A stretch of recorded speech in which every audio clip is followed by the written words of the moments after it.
नमस्कार आमी शिवानी तोमरा सब केमन आछो। आज के आमी तोमादेर साथे शेयर करब आफगानी बिरियानी तो सकलकारेरই फेभारिट। तो और এই বিরিয়ানিটা আমি একটা বিয়ে বাড়ির অনুষ্ঠানে খেয়েছিলাম, ভালোই লেগেছিল। তো এই বিরিয়ানিটাই তোমাদের সাথে আমি শেয়ার করতে চলেছি, তোমরা দেখো, আশা করি ভালো লাগবে। তাহলে চলো গ্যাস অন করে প্রেসার কুকার বসে দিয়েছি। আজকে আমি এই প্রেসার কুকারের মধ্যেই বিরিয়ানিটা বানিয়ে দেখাবো। তো প্রথমেই আমি ঘি দিয়ে দিলাম। ঘি দেওয়ার পরে দেখুন গোটা গরম মশলা, দারচিনি, ছোটো এলাচ, লবঙ্গ, তেজপাতা, সাজিরে আর সামান্য একটু জয়িত্রী ঘিয়ের মধ্যে দিয়ে দিলাম। এবারে হালকা এটা একটু ভেজে নেব। এদিকে একটা সুন্দর স্মেল বেরোচ্ছে। এবারে আমি দুটো পেঁয়াজ কুচু করে রেখেছিলাম দিয়ে দিলাম। পেঁয়াজটা একটু আমি লাল করে ভেজে নেব। এর মধ্যে আমি সামান্য একটু সাদা তেল অ্যাড করে দিলাম।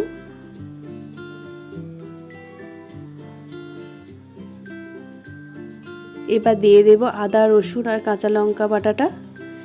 পেঁয়াজের সাথে সুন্দর করে আমি এটা ভেজে নেব।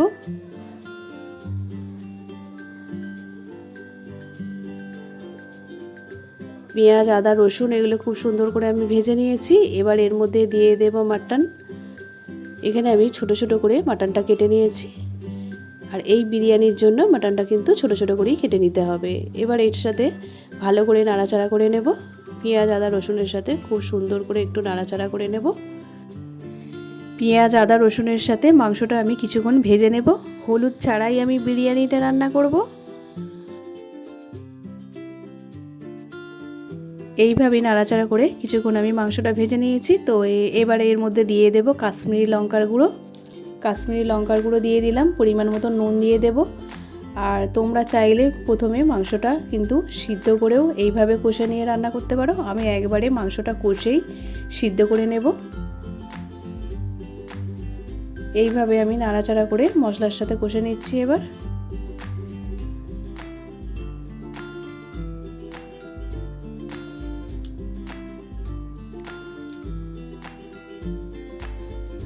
কিছুক্ষণ আমি মাংসটা ভালোভাবে কষে নেব। মাংসটা আমার কষানো হয়ে গেছে। এবার সামান্য পরিমাণে জল দিয়ে দেব মাংসটা সিদ্ধ হওয়ার মতন।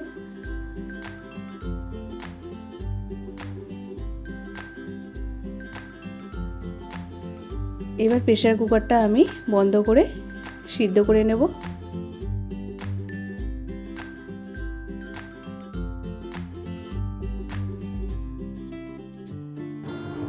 মাটনটা আমি 4টে সিটি দিয়ে নিয়েছি। তো মাটনটা অনেকটাই সিদ্ধ হয়ে গেছে। এবার আমি বিরিয়ানিটা সাজিয়ে নেব। তার জন্য আমি এখানে দিয়ে দেব ফেটানো টক দই, বিরিয়ানি মশলা দিয়ে দিলাম, হাফ চামচ গোলাপ জল আর হাফ চামচ কেওড়া জল দিয়ে দিলাম। এবার আমি ভিজিয়ে রাখা চালটা দিয়ে দেব। চালটা আমি আধ ঘন্টা ভিজিয়ে রেখেছিলাম। এবার আমি চালটা ভালো করে সাজিয়ে দেব।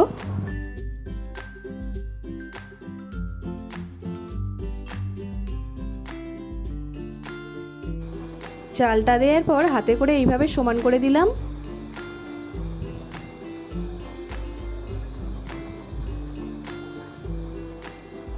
পরিমাণ মতো নুন দিয়ে দেব। বিরিয়ানি মশলা দিয়ে দিলাম। গোলাপ জল, কেওড়া জল দিয়ে দিলাম আর 1 চামচ চিনি দিয়ে দেব আর সামান্য একটু মিঠা আতর দিয়ে দিলাম। এবার পরিমাণ মতন জল দিয়ে দেবো। এখানে আমি 2 বাটি চাল নিয়েছিলাম। তো 2 বাটি চালের জন্য আমি এখানে 1.5 বাটি জল দেবো।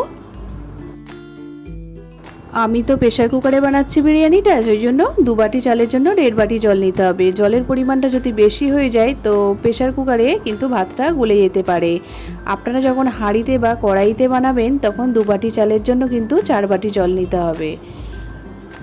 বিরিয়ানিটা সাজানোর পর প্রেসার কুকারের ঢাকনাটা দিয়ে 2টো সিটি দিয়ে নিয়েছি। হওয়ার পর গ্যাসটা আমি অফ করে দিয়েছি।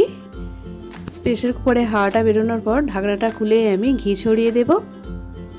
ঘিটা দেওয়ার পর আমি একটু ঢাকনা দিয়ে রেখে দেব। এবার আমি 5 মিনিট পর দেখুন ঢাকনাটা খুলে দেখাচ্ছি। কত সুন্দর ঝরঝরে বিরিয়ানিটা হয়েছে দেখুন।